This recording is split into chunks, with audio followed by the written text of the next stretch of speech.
மீண்டும் ஆயுதெழுத்து நீட்சிக்கு உங்கள் அனைவரும் அன்போடு வரவேற்க நண்பர்களே. டெல்லி மாணவர்கள் போராட்டம். டெல்லியில் இருக்கக்கூடிய ஜவஹர்லால் நேரு பல்கலைக்கழகத்துடைய மாணவர்கள் ஒரு கடந்த 10 நாட்களாக கடுமையான போராட்டத்தை முன்னெடுத்து சென்றிருக்கிறார்கள். அந்த மாணவர்களுடைய தலைவர்கள் தலைமறைவாக இருக்கிறார்கள். அவர்கள் சிலர் கைது செய்யப்பட்டிருக்கிறார்கள், நீதிமன்றத்தில் ஆஜர்படுத்தப்பட்டிருக்கிறார்கள். அவர்கள் நீதிமன்றத்தில் ஆஜர்படுத்தப்பட்டவர்களை பாஜக தாக்குகிறார்கள். அடுத்தடுத்து ஒட்டுமொத்தமாக டெல்லி ஜவஹர்லால் நேரு பல்கலைக்கழக வளாகம் மட்டுமல்லாமல் ஒட்டுமொத்த தேசிய அரசியலும் ஒரு மிகப்பெரிய பரபரப்பை தொற்றிக் கொண்ட விஷயமா இருக்கிறது. காரணம் என்ன? ஜவஹர்லால் நேரு பல்கலைக்கழக மாணவர்கள் சில நாட்களுக்கு முன்னால் ஒரு ஆர்ப்பாட்டம் நடத்துகிறார்கள். அந்த ஆர்ப்பாட்டம் என்பது அப்சல் குரு பாராளுமன்ற தாக்குதல் வழக்கில் தூக்கு தண்டனை விதிக்கப்பட்டு மரண தண்டனை நிறைவேற்றப்பட்ட அப்சல் குரு அவருடைய நினைவு தினத்தை ஒட்டி அப்சல் குருவுக்கு ஆதரவாக ஒரு கூட்டத்தை கூட்டி அங்கு ஆர்ப்பாட்டங்கள் கோஷங்கள்லாம் வருகின்றன. அந்த ஆர்ப்பாட்டங்கள் நடந்தபோது கோஷங்கள் எழுப்பப்பட்ட போது இந்திய தேசியத்துக்கும் இந்திய இறையாண்மைக்கும் இந்திய ஒற்றுமைக்கும் குந்தம் விளைக்கும் வகையில் கடுமையான ஒரு கோஷங்களை எல்லாம் வெளிப்படுத்தினார்கள். இதைக்கு மாணவர்கள் தலைவராக இருக்கக்கூடிய கன்னையாகுமார் என்பவர் தான் இந்த முன்னெடுத்து சென்றார் என்று டி ராஜா, இந்திய கம்யூனிஸ்ட் கட்சியுடைய மூத்த தலைவர் டி ராஜாவுடைய மகள் உட்பட பலர் இதில் கடுமையான சர்ச்சைக்கு உள்ளார்கள், குற்றம் சாட்டப்பட்டார்கள். இதில் யார் யார் எந்தெந்த அளவு நேரடியான பங்கு கொண்டிருக்கிறார் என்பது தாண்டி ஒட்டுமொத்தமாக ஜவஹர்லால் நேரு பல்கலைக்கழகத்துடைய மாணவர்கள் இதுபோன்ற ஒரு ஆர்ப்பாட்டம் நடத்துவதற்கான காரணம் என்ற கேள்வி எழுது. எனக்கு காதுல விழுந்த தகவல்கள் சரியாக இருந்தால் அப்சல் ஹம் சர்மிஸ்டா ஹே, தேரே காட்டில் ஜிந்தா ஹே, பாரத் தெரே துக்குடே ஹோங்கே, இன்ஷா அல்லாஹ் பாரத் தெரே துக்குடே ஹோங்கே என்றால் ஒட்டுமொத்த இந்த தேசமும் துண்டு துண்டாக மாறட்டும். அதற்கு பிறகு இன்னும் வெளியில வராத விஷயங்கள்லாம் இருக்கின்றன. பாரத் கி பர்பாதி தக் ஜல் ரஹேங்கே ஜங் ரஹேங்கே, பாரத் கி பர்பாதி தக் ஜங் ரஹேங்கே ஜர்பாதி, இந்த ஒட்டுமொத்த இந்தியாவும் சிதறண்டு போகும் வரை நாங்கள் எல்லாம் ஒன்றுபட்டு போராடுவோம் என்றெல்லாம் சொல்லியிருக்கிறார். அதே போல இந்தியா வெளியேற வேண்டும், யாரிடம் என்று தெரியவில்லை. ஒரு தியாகி அப்சலை கொன்றால் இன்னும் பல அப்சல்கள் முளைப்பார்கள் என்பதெல்லாம் கடுமையான கோஷங்களாக வைக்கப்பட்டன.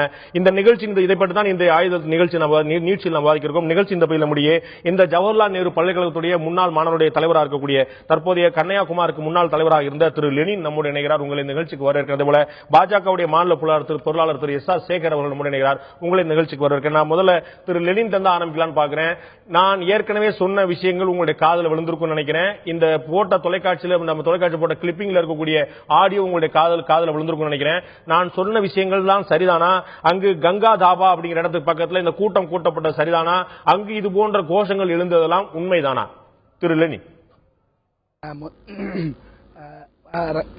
திரு ரங்கராஜன் பாண்டே அவர்களே, முதல்ல என்னன்னா, நான் இங்க இருந்து நீங்க காட்டின வீடியோ என்னால பார்க்க முடியல. ஆடியோ இந்த விஷயம் சம்பந்தமா இது வரைக்கும் கேட்க முடிஞ்சது எனக்கு. ஹலோ ஹலோ ஹலோ ஹலோ பேசுங்க, ப்ளீஸ் பேசுங்க. ஹலோ, நீங்க காட்டின வீடியோ என்னால பார்க்க முடியல. இந்த விஷயம் சம்பந்தமா இது வரைக்கும் கிட்டத்தட்ட ஒரு 7-8 வீடியோ வந்திருக்கு. இதுல ஒரு வீடியோல என்னன்னா, பாஜகவினுடைய மாணவர் அணியான ஏபிவிபி என்னன்னா பாகிஸ்தான் ஜிந்தாபாத், பாகிஸ்தான் வாழ்க அப்படின்னு சொன்ன ஸ்லோகனும் இருக்கு. ஹலோ கேக்குறேன், நீங்க தொடர்ந்து பேசுங்க ப்ளீஸ். ஹலோ தொடர்ந்து பேசுங்க, கேக்குது. அதனால என்னால இன்னைக்கு ஜவஹர்லால் நேரு பல்கலைக்கழக மாணவர் சங்கமும் சரி, அங்க இருக்கக்கூடிய மற்ற மாணவர் அமைப்புகளும் சரி, இந்த மாதிரியான ஒரு கோஷத்தை நாங்கள் கண்டிச்சோம். இந்த மாதிரியான ஒரு கோஷம் இருக்கக்கூடாது என்பதுதான் எங்களுடைய ஒரு கண்டனத்தை கொண்டு வந்தோம். இந்த மாதிரி இருக்கக்கூடாது சொல்லிட்டு நாங்க கண்டிச்சோம்.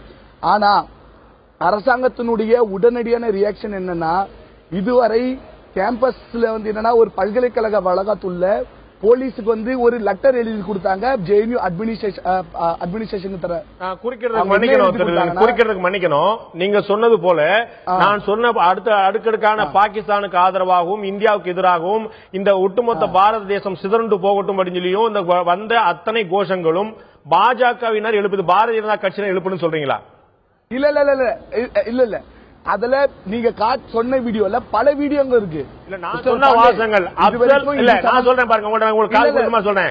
அப்சல் ஹம் சர்மிண்டா ஹே, தேரே காட்டில் ஜிந்தா ஹே, பாரத் தேரே துக்குடே ஹோங்கே, பாரத் கி பர்பாதி தக் ஜங் ரஹேங்கே, இதெல்லாம் யார் சொன்னது? பாரதிய ஜனதா கட்சியினரா? கேக்குறீங்க?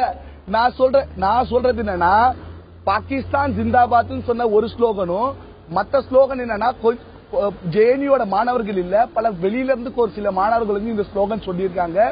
அந்த வீடியோ சரிவர இல்ல, டிலீட்ல எடுத்திருக்காங்க. ஆனாலும் ஜேஎன்யூல இருக்கக்கூடிய மாணவர்களும் ஜேஎன்யூனுடைய மாணவர் சங்கங்களும் இந்த மாதிரி ஒரு ஸ்லோகனை வன்மையா கண்டிச்சாங்க. அதை ஒட்டி என்னன்னா, உங்களுடைய ஜேஎன்யூ கேம்பஸ்க்குள்ள கங்கா தாபா அப்படின்னு ஒண்ணு இருக்குதா? ஜேஎன்யூல கங்கா தாபா இருக்கு. அதுக்கு பக்கத்தில் நடந்த கூட்டம் வந்து அதுக்கு பக்கத்தில் நடந்த இந்த கூட்டம் அங்க எழுப்பப்பட்ட இந்த கோஷம் வந்து ஜேஎன்யூ மாணவர்களா இல்லாட்டி வெளியிலிருந்து யாரும் வந்து செஞ்சதா? கொஞ்சம் இதுல என்னன்னா மாணவர்கள் வெளியில இருந்து பல மாணவர்கள் வந்தாங்க, அவங்க எழுப்பியிருக்காங்க இந்த ஸ்லோகன். அந்த இது சம்பந்தமா பல வீடியோ வந்திருக்கு. அந்த பல வீடியோல ஒரு வீடியோல மட்டும் இது இருக்கு. அந்த வீடியோல ஜவஹர்லால் நேரு பல்கலைக்கழகத்துடைய மாணவர் சங்கத்துக்கு உடன்பாடு இல்லாத ஒரு விஷயத்தை கோஷமாக எழுப்பும் போது இதில் எங்களுக்கு ஏற்புடையது அல்ல, நம்முடைய நோக்கம் இதுவல்ல என்று நீங்கள் யாரேனும் கண்டித்தீர்களா? அங்க இந்த கூட்டம் முதல்ல எதுக்காக கூட்டப்பட்ட சொல்லுங்க. நீங்க அங்க கூடுனீங்க இல்லையா? நீங்க கூடுனீங்க இல்லையா? அது எதற்காக கூட்டப்பட்டது சொல்லுங்க. மிஸ்டர் பாண்டே, இது வந்து ஜவஹர்லால் நேரு பல்கலைக்கழக எல்லா மாணவர்களும் இல்ல. இது என்னன்னா ஒரு சில தனிநபர்கள், முதல்ல அந்த ஆர்கனைசர் இல்ல, பல ஜேஎன்யூ மாணவர் சங்கங்களும் இல்ல, ஒரு சில 10 மாணவர்கள், தனிப்பட்ட மாணவர்கள் இந்த புரோகிராம் ஆர்கனைஸ் பண்ணாங்க. அது என்ன நிகழ்ச்சி? அது என்ன நிகழ்ச்சின்றது வந்து Facebookல எல்லாம் இருக்கு. இது என்ன நிகழ்ச்சினா அப்சல் குரு சம்பந்தமான ஒரு நிகழ்ச்சி. அது இந்த நாட்டில் பாராளுமன்றத்தை தாக்கியவர்கள் பயங்கரவாதிகள் என்று அடையாளம் காணப்பட்டவர்கள், உச்சநீதிமன்றத்தால் உறுதி செய்யப்பட்டவர்கள், தண்டனை வழங்கப்பட்டவர்கள், அவர்கள் தூக்கிலிடப்பட்டதற்கு உங்களுடைய பல்கலைக்கழகத்தில் வளாகத்தில் நீங்க சொன்ன அமைப்பு ரீதியான 10 பேரோ 15 பேரோ அவர்கள் ஒரு ஆர்ப்பாட்டம் நடத்துகிறார்கள் என்றால் இது நம்ம சட்டத்துக்கு முன்னான விஷயம், இதை நம்ம செய்ய வேண்டாம் என்று நீங்க மாணவ அமைப்பை சேர்ந்தவர்கள், நீங்க முன்னாள் தலைவர்களுக்கு நீங்க தடுத்து வைக்க வேண்டாமா? இல்ல ஒரு நிமிஷம். நாங்க என்னன்னா அப்சல் குருவா இருக்கட்டும், பார்லிமெண்ட் மேல நடந்த அட்டாக்கா இருக்கட்டும், பாகிஸ்தான் வந்து தனியா காஷ்மீர் இதெல்லாம் எதிர்த்தோம். நாங்க எங்களுக்கு இதுல வந்து உடன்பாடு இல்ல.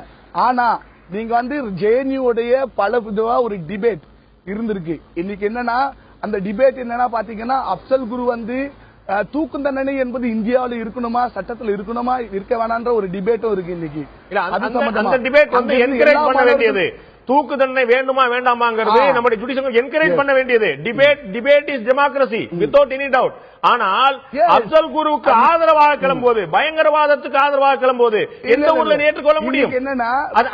நீங்க மாணவரமைப்பை சேர்ந்தவர்கள், இந்த மாணவரமைப்பில் இருக்கக்கூடிய முக்கியமான பொறுப்புல இருக்கக்கூடியவங்க, நீங்கள தடுத்திருக்கணும்.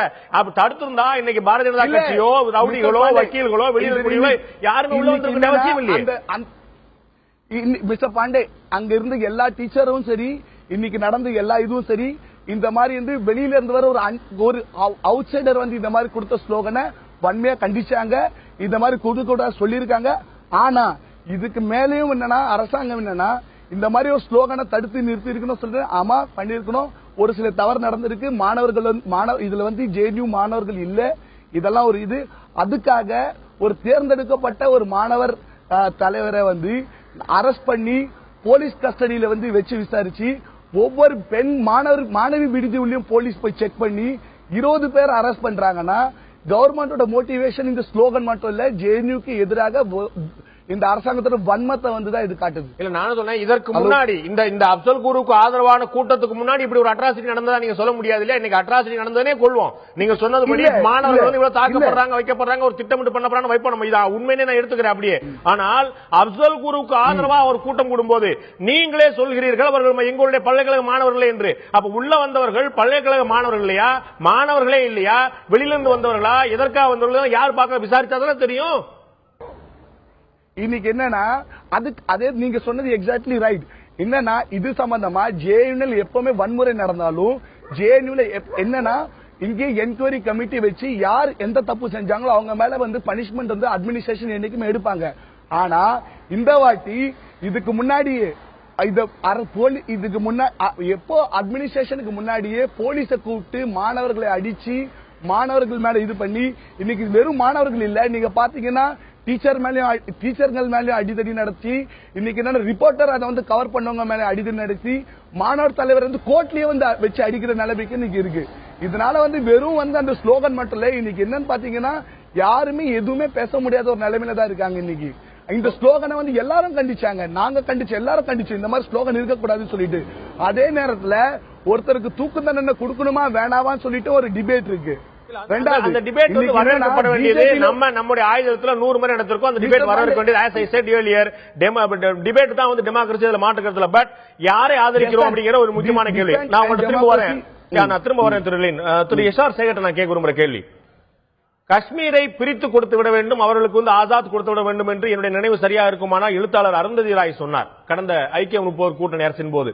அப்போது மத்திய உள்துறை அமைச்சராக இருந்த திரு சிதம்பரம் அவர்கள் அவர் மீது ஒரு வழக்கு கூட எஃப்ஐஆர் கூட பதிவு செய்யல அருந்ததிராய் மேல. அப்ப ஊடகவியலாளர்கள் எல்லாம் கேட்கறாங்க, என்னங்க இப்படி பேசியிருக்காங்க, அவங்க மேல ஒரு வழக்கு கூட பதிவு சொல்லும்போது ஒரு ஆச்சரியமான செய்தி சொல்றார். Not taking an action is also a kind of action அப்படின்னார். ஒரு விஷயத்தை சாதாரணமாக புறக்கணித்து விடுவது கூட ஒரு முக்கியமான நடவடிக்கையாக கருதப்பட வேண்டும். மாறாக ஒரு மாணவர்கள், ஒரு சில மாணவர்கள், திரு லெனின் சொன்னது போல மாணவர் அமைப்பை சாராதவர்கள் வெளியிருந்து வந்த சிலர் கோஷம் போடுறாங்கன்னு சொன்னா ஒட்டுமொத்த ஜவஹர்லால் நேரு யூனிவர்சிட்டியே ஒரு பயங்கரவாத புகழணும் என்பது போல ஒரு தோற்றத்தை ஏற்படுத்துவது மாணவர்களுடைய எதிர்காலத்துக்கு நல்லதா? இந்த இவ்வளவு ஆக்ரோஷத்தை பாஜக அரசு, மத்திய அரசு காட்டும் போது, டெல்லி போலீஸ் காட்டும் போது அதற்கு வழக்கமான நோக்கம் தாண்டிய வேற உள்நோக்கம் இருக்கு என்ற சந்தேகம் வருமா வராதா? நிச்சயமாக உள்நோக்கம் இருக்கிறது, நிச்சயமாக உள்நோக்கம் இருக்கிறது. இந்த தேசத்தின் மீது, இறையாண்மை மீது அநியாயமாக, அபாண்டமாக எதிராக போபவர்கள், குற்றஞ்சாட்டுபவர்கள் யாராக இருந்தாலும் அவர்களை பாரதிய ஜனதா கட்சிக்காரனும் பாரதிய ஜனதா கட்சி அரசும் சகித்துக் கொள்ளாது. அதுல நோ காம்ப்ரமைஸ். இப்போது பாரதிய ஜனதா கட்சியும் பாரதிய ஜனதா தொண்டர்களும் தான் இந்த ஒட்டுமொத்த தேசத்துடைய காவலர்கள். நீங்கள் எதை ஏற்கிறீர்களோ அது தேசப்பற்று, நீங்கள் எதை எதிர்க்கிறீர்களோ அது தேச விரோதம். இல்ல, அதாவது பாண்டே ரொம்ப ரொம்ப புத்திசாலித்தனமாக பேசாதீங்க. அப்சல் குருவை கொண்டவர்கள் இன்னும் உயிரோடு இருக்கிறார்கள், அதற்காக நாங்கள் வெட்கப்படுகிறோம் அப்படின்னு பேசக்கூடியது. இந்த நாடு வெட்டி சிதறு துண்டு துண்டாகும் என்று பேசுவது, ஒரு அப்சல் குரு போனா 100 அப்சல் குரு வருவார்கள் என்று பேசுவது தேச துரோகம் இல்லாமல் இந்த விஷயங்கள் எல்லாம் பார்த்திருப்பீங்க.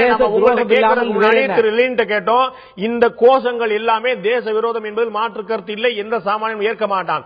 அதை திரு லெனின் கேட்டபோது லெனின் தெளிவா சொல்றாரு, நாங்கள் இந்த கொள்கை, இந்த கோஷங்களோடு உடன்படவில்லை, அந்த கோஷம் எழுப்பியதும் நாங்கள் இல்லை, எங்களுக்கு உடன்பாடு இல்லை, நாங்கள் தெளிவாக சொல்லிருக்கோம். மாணவர் அமைப்பு செய்யல, மாணவர் நிர்வாகிகள் செய்யல, யாரோ சில செஞ்சிருக்காங்க, எங்களுக்கு உடன்பாடு இல்லை, தெளிவாக சொல்றாரு. அப்ப யார் செஞ்சிருக்க முடியும், யார் ஊடுருக்க முடியும் சொல்லி ஆராய்ந்து பார்க்காமல், உளவுத்துறை வைத்து கண்காணிக்காமல் மாணவர்களை போலீஸ் அடிக்கிறது, பாஜகவினர் அடிக்கிறார்கள், நீதிமன்றத்துக்கு ஆஜராவதவர்களை பாஜகவினர் அடிக்கிறார். உங்களுடைய கட்சியுடைய எம்எல்ஏ திரு ஓ பி சர்மா அவர்கள் கடுமையான தாக்குதல், நீதிமன்ற முன்னால், வக்கீல்கள் முன்னால், காவல்துறை முன்னால், ஊடகங்கள் முன்னால் அடிக்கிறார் என்று சொன்னால் சட்டம் என்பது உங்களுடைய சடங்கா, உங்களுடைய கைப்பொருளா? அல்ல. அதாவது திருப்பி சொல்றேன், அதாவது இந்த ஆர்ப்பாட்டத்தினுடைய நோக்கம் என்னவென்று சொன்னால், அப்சல் குருவை தூக்கிட்டதற்கு நினைவு நாள் அன்றைக்கு கண்டனம் தெரிவிப்பது அதனுடைய நோக்கம். அந்த கண்டனம் தெரிவிக்கின்ற நோக்கத்திலே தேச விரோதமான அத்தனை கருத்துக்களும் அங்கே வெளிப்படையாக வெளியே வந்திருக்கிறது. இதை இந்த விஷயங்கள் எல்லாமே பதிவு பண்ணப்பட்டாச்சு. பாரதிய ஜனதா கட்சிக்காரனுக்கு தான் இது சொந்தமாக கேட்டீங்கல்ல, பாரதிய ஜனதா கட்சிக்காரன் தானே இதை எதிர்த்து பேசுறான். நீங்க கருத்து சுதந்திரத்தை பத்தி தானே பேசுறீங்க, நாங்க தானே எதிர்த்து பேசுறோம். ஆகவே இது பாரதிய ஜனதா கட்சி சொந்தமாக ஆக்கியது நீங்கள். திரு லெனின் உங்கள்ட்ட நான் வரேன், திரு லெனின் உங்கள்ட்ட வரேன். I have to ask one question. Yeah, you can go ahead, not now. One minute please. நான் திரு சேகர்ட்ட கேட்றேன். நான் என்ன சொல்றேன், திரு சேகர் BJP leader. நான் திரு சேகர்ட்ட நான் கேட்க விரும்புறது, அவர்கள் செய்தது நியாயம் இல்லை என்று அவர்களுடைய பிரதிநிதியே சொல்கிறார். அங்க வந்தவர்கள் மாணவர்கள் அல்ல, வெளியாட்கள், அவர்கள் சொல்லியிருக்கிறார்கள் எங்களுக்கு ஏற்புடையது அல்ல என்று சொல்லிவிட்டார். அப்போது சம்பந்தப்பட்டவர்களை கைது செய்து சட்டத்தின் முன் நிறுத்த வேண்டியது கடமை. மாறாக ராஜ்நாத் சிங் அவர்கள், இந்த நாட்டுடைய உள்துறை அமைச்சர், 2வது நிமிடத்திலேயே ட்வீட் பண்றார், இதுக்கு லஷ்கர் இ தொய்பாவுடைய நேரடி ஆதரவு இருக்கு. ஹபீஸ் சையதுடைய ட்விட்டர்ல போட்டிருக்காங்க. அந்த காவல்துறை கமிஷனர் சொல்கிறார் இந்த மாதிரி வெளிநாட்டு பயங்கரவாத தொடர்பு இருக்குன்னு. மாணவர்களை எதிர்காலத்துடைய இருக்கக்கூடிய திசை திரும்பினாலும் கூட சில ஆவேசத்தில் உத்வேகத்தில் செஞ்சாலும் கூட அவர்களை வழிநடத்த வேண்டிய அரசு அவர்களை பயங்கரவாதி போரை கொடுப்பது எந்த வகையில் நியாயம்? அதாவது இன்று நேற்றுல இது நடப்பது ஜவஹர்லால் நேரு யூனிவர்சிட்டியில 2005ஆம் ஆண்டு அன்றைக்கு பிரதமராக இருந்த மன்மோகன் சிங் வருகின்ற போதே இதே மாதிரியான ஒரு ஆர்ப்பாட்டம் நடத்தி அவர் மீது தாக்குதல் நடத்த 6 மாணவர்களை காங்கிரஸ்காரர்கள் அரெஸ்ட் செய்து இதே மாதிரியான அவர்கள் மீது குற்றச்சாட்டோடு கைது செய்யப்பட்டார்கள். அதற்கு பின்னாலே வருடந்தோறும் இதே மாதிரியான தேச விரோதமான விஷயங்கள் அங்கே நடைபெறுகிறது. இந்த ஆண்டுதான் ஊடகத்தினுடைய காரணமாக அது வெளிப்பட்டிருக்கிறது. 2வது விஷயம், யாரோ வந்தவர்கள் அங்கே கோஷம் எடுத்தார்கள் என்று சொன்னா கூட்டிக்கிட்டு வந்தது யாரு? எவ்வளவு பெரிய கோஷங்கள், மன்னிக்க தகுந்த கோஷங்களா? தாயை பற்றி ஒரு தரக்குறைவான வார்த்தை பேசினா அவனுடைய தலையை சீவி இருக்கின்றது உணர்வுள்ள ஒரு மகனுடைய விஷயமாக நாடு முழுவதும் பார்க்கப்படுகிறது. அங்கே கருத்து சுதந்திரம் பேசப்படுவதில்லை. அங்க வந்து வாய்க்கு இல்ல, வாய்க்கு இல்ல, கைக்கு திரு கை சேகர், பேசுறது திரு சேகர், உங்களுக்கு இல்ல, சம்பந்தமான திரு சேகர், விஷயம் தாயை பத்தி வரும்போது பேசினேன், தேசத்தை பத்தி பேசினேன், கட்சியை பத்தி பேசினேன், தலைவரை பத்தி பேசினேன். தலையை சீவுங்கிறது காட்டு மிராண்டிகளுடைய ஆட்சியாக இருக்க முடியும். ஒரு சட்டத்தினுடைய ஆட்சியாக இருக்க முடியாது. சட்டம் என்பது உணர்ச்சி வசப்படக்கூடியவர்களால் தலை சீவுவார்கள். சட்டம் அல்ல. தேசத்திற்கு எதிராக பேசுவது கருத்து சுதந்திரம் அல்ல. தேசத்துக்கு எதிராக பேசுபவர்களை தூக்கிவிடுங்கள். நீதிமன்றத்தின் முன் நிறுத்தி எடுத்துக்கொள்ளவே முடியாது. அதற்கு மன்னிப்பு தர முடியாது. அது மன்னிக்கவே முடியாத குற்றம். மன்னிக்கவே முடியாத குற்றத்தை செய்து மாணவனாக இருந்தாலும் சரி, அது 80 வயது கிழவனாக இருந்தாலும் சரி, அதுல இருந்து வெளியே வர முடியாது. அது பாண்டேவுக்கு சரிதான், எனக்கு சரிதான், லெனினுக்கு சரிதான். திரு சேகர், தேச துரோகத்தை அனுமதிக்க முடியாது. நீதிமன்றத்தின் முன் நிறுத்தி நீங்க தூக்கல கூட போடுங்க. ஆனால் நீதி விசாரணை நடத்தி மறுபார்வை பார்த்து 2 பக்கம் கேள்வி கேட்டு செய்யணும். பாஜகவுடைய சட்டமன்ற உறுப்பினர் ஓபி சர்மாவுக்கு பிடிக்கலங்கனால நடு ரோட்ல நீதிபதிகள் முன்னால, வக்கீல்கள் முன்னால, காவல்துறை முன்னால, ஊடகங்கள் முன்னால அடிப்பாரா? சட்டத்துக்கு அவர் தான் ஒட்டுமொத்த அத்தாரிட்டியா? இல்ல, நான் கேட்கிறேன். இல்ல, நீங்க வந்து வீடியோக்கள் பாத்தீங்கல்ல, வீடியோக்கள், பல்வேறு வீடியோக்கள்ல தேசத்துக்கு எதிரான கருத்து சொல்லப்படுகிற. இப்ப சொன்னார்ல, இப்ப அந்த தம்பி லெனின் என்ன சொன்னாரு? அந்த மாதிரி தேசத்துக்கு விரோதமான கோஷத்தை ஏபிவிபி தான் போட்டதுன்னு சொன்னாரு. எவ்வளவு நியாயம்? இல்ல, அப்படி சொல்லல. அவர் வந்து யாரோ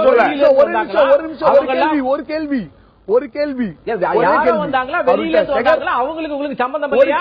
நாடு முழுவதும் ஊடகத்தின் காரணமாக இவர்கள் முகத்துறை வெளியே வந்த பிறகு இதை சொல்லுகிறார்கள். இது முகத்துறை வெளியே வர 6 வருஷமா நடந்துகிட்டே வந்து அதை பார்த்து கொண்டு முன்னாலே இருந்த அரசுகள் எல்லாம் சும்மா தான் இருந்துச்சு. நீங்க என்ன பேச விட மாட்டீங்களா? அப்ப டிபேட் பண்றீங்க. பேச விடுங்க. என்ன ஒரு கேள்வி சேகருக்கு. நாங்க என்னன்னா பல வீடியோ இருக்கு. அதுல ஒரு வீடியோ என்னன்னா ஏபிவிபி ஸ்லோகன் இருக்கீங்கல்ல. நீங்க சொன்ன மாதிரி தனியா போஸ்ட் கொடுத்து சில பேர் கொடுத்தாங்க. ஏபிவிபிக்காக முதல்ல என்ன பேச விடுங்க. போஸ்ட் கொடுத்து என்ன முதல்ல பேச விடுங்களேங்க. உங்களுக்கு எதுவுமே தெரியாது. யூனிவர்சிட்டி ஸ்டூடண்ட் நானு. முதல்ல கேளுங்க. முதல்ல அப்புறம் பேசுங்க. எதுவா இருந்தாலும் யூனிவர்சிட்டி ஸ்டூடண்ட விட வந்து மீடியா வெளிய அது கொண்டாந்தாச்சு. ஏங்க முதல்ல பேச ஒரு நிமிஷம். 27ஆம் தேதி ஜனவரி மாசம் ஒரு நியூஸ் பேப்பர் ஆர்டிகல் வந்தது. அதுல என்னன்னா அகில இந்திய இந்து மகாசபா என்னன்னா எல்லாருக்கும் மிட்டாய் கொடுத்து கொண்டாடி இருக்காங்க. என்ன சொல்றாங்கன்னா 26ஆம் தேதி ஜனவரி வந்து குடியரசு தினம் இல்ல, ஒரு கருப்பு தினம். 31ஆம் தேதி ஜனவரி அதே பண்டிட் அசோக் சர்மான்னு சொல்லிட்டு ஒருத்தர் போயிட்டு கோட்சே வந்து செலிப்ரேட் பண்றாங்க. ஏன்னா காந்தியை கொண்டாங்க சொல்லிட்டு. இது தேச விரோதம் இல்லையா உங்களுக்கு? ஒரு மாணவர்கள் செஞ்ச தப்பு. இது தேச விரோதம் தான். யார் இதை ஆதரித்தா? இது தேச விரோதம் தான். ஆனா இது மன்னிக்க முடியாத குற்றம் தான். அவங்க மேல சட்டத்துக்கு முன்னாடி அவங்களை தண்டனை பண்றதா? அவங்களுக்கு பிஜேபி சம்பந்தம் இல்லைங்க. நான் இப்ப கேக்குறேன் லெனின், நான் இப்ப கேக்குறேன் உங்க பாருக்காக இந்த நாட்டுடைய சுதந்திர தினத்தை, குடியரசு தினத்தை, இறையாண்மையை, ஒற்றுமையை, மகாத்மா காந்தியை இழிவுபடுத்துவதை யாராலும் ஏற்க முடியாது. திரு லெனின், ஆனா அவர்கள் ஒரு தவறு செய்கிறார்கள் என்பதற்காக, அவர்கள் ஒரு தவறு செய்கிறார்கள், நீங்கள் ஒரு தவறு ஏற்க முடியுமா? கோட்சேவை கொண்டாடுபவர்கள் இருக்கிறார்கள், மறுக்கல. கோட்சேவை இருக்கிறார்கள், அதை ஏற்க முடியாது. கோட்சே இந்த நாட்டுடைய இறையாண்மைக்கு எதிராக செயல்பட்ட அந்த தேச தந்தையை கொண்டவர், மறுக்கவே முடியாது. கண்டிக்கிறோம். நாங்க 2 பேரையும் கண்டிக்கிறோம். யார் கோட்சே பண்றாங்களோ அவங்களே கண்டிச்சோம். இல்ல உங்களுடைய பல்கலைக்கழகத்துல அப்சல் குருவை ஆதரித்து ஆர்ப்பாட்டம் நடந்தது, கோஷம் நடந்தது, ஆர்கனைஸ்டா நடந்தது, பெரிய அளவில் நடந்தது. ஆயிரக்கணக்கானவர்கள் திரண்டிருந்தார்கள். நீங்க சொன்ன போல மரத்தடியில 4 பேர் பண்ணல. நீங்க வந்து முதல்ல அந்த வீடியோ பாருங்க பாண்டே. முதல்ல அந்த மொத்த வீடியோலயும் பாத்தீங்கன்னா ஆயிரக்கணக்கான மாணவர்கள் எல்லாம் போல. அந்த வீடியோல போயிட்டு ஏபிபி மாணவர்கள் என்னன்னா அது நிறுத்த பார்த்தாங்க. எல்லாம் நடந்தது. அந்த வீடியோல மொத்தமா பாத்தீங்கன்னா ஒரு 100 மாணவர்கள் இருந்தாங்க. அதுல வந்து பல மாணவர்கள் கொஞ்சம் பேர் வெளியில இருக்காங்க. ஒரு வீடியோ இருக்கு, அங்க பாத்தீங்கன்னா சில பேர் என்ன மூஞ்ச மூடிட்டு வந்து ஸ்லோகன் பண்ணாங்க. இதெல்லாம் வந்து நிறுத்தணுறதுக்கு முயற்சி நடந்தது. ஒரே ஒரு விஷயம் தான் இன்னைக்கு என்னன்னா இதெல்லாம் கண்டிச்சு டீச்சரும் சரி, நீங்க பாத்தீங்கன்னா இன்னைக்கு ஜேஎன்யூனுடைய டீச்சர் அசோசியேஷன் அவங்களே இதை கண்டிச்சிருக்காங்க. ஆனா அதை கண்டிச்சதுக்கு அப்புறம் கூட டீச்சருங்க மேல அட்டாக் பண்றது எந்த விதத்துல நியாயம்?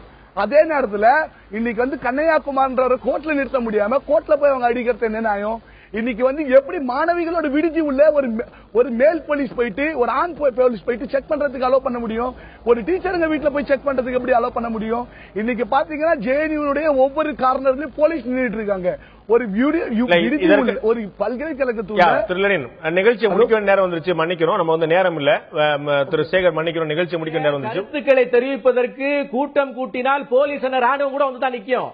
இதே மாதிரி சமூக குற்றங்களை செய்பவர்களை பார்த்து நீங்க மக்களே தண்டிக்கிறார்கள். தேச விரோதமாக அப்படி கோஷம் போட்டால் மாணவர்களாக இருந்தாலும் யாரும் தண்டிக்க தான் செய்வார்கள். தேச விரோதம் நண்பர்கள் இருவருக்கும் நன்றி. நண்பர்கள் இருவருக்கும் நன்றி. நேரம் இல்ல. தேசத்திற்கு நண்பர்கள் இருவருக்கும் நன்றி. நேரம் இல்ல. நம்ம இந்த நிகழ்ச்சி முடிச்ச வேண்டிய நேரம் இருக்கு. மன்னிக்கணும், நிறைய நேரம் கொடுக்க முடியல. நண்பர்கள் இருவருக்கும் நன்றி. ஒரு முக்கியமான கருத்து இருக்கிறது.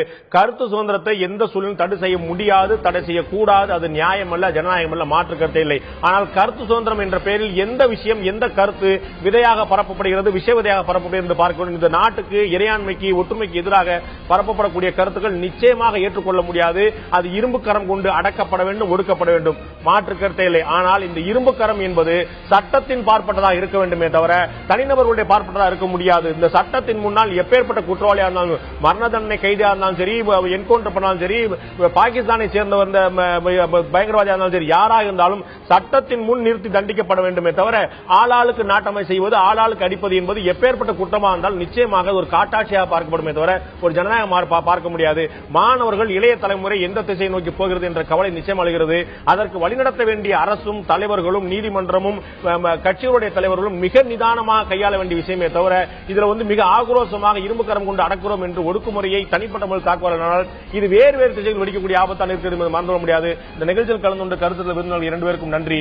பார்த்த உங்களுக்கும் நன்றி நண்பர்களே. மீண்டும் இன்னொரு நிகழ்ச்சியில் சந்திப்போம். அதுவரை நன்றி, வணக்கம்.